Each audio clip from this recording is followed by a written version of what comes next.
வணக்கம் நண்பர்களே.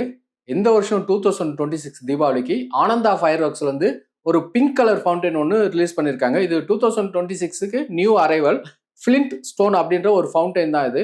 இந்த ஃபவுண்டைனை நம்ம பஸ் பண்ணும்பொழுது பிங்க் கலர்ல ஃபவுண்டைன் வரும் அப்படின்னு போட்டிருக்கு. இந்த ஃபவுண்டைனை நம்ம டெஸ்ட் பண்ணி எப்படி இதனுடைய ஃபங்க்ஷன் இருக்குன்றதே பார்க்கலாம் வாங்க.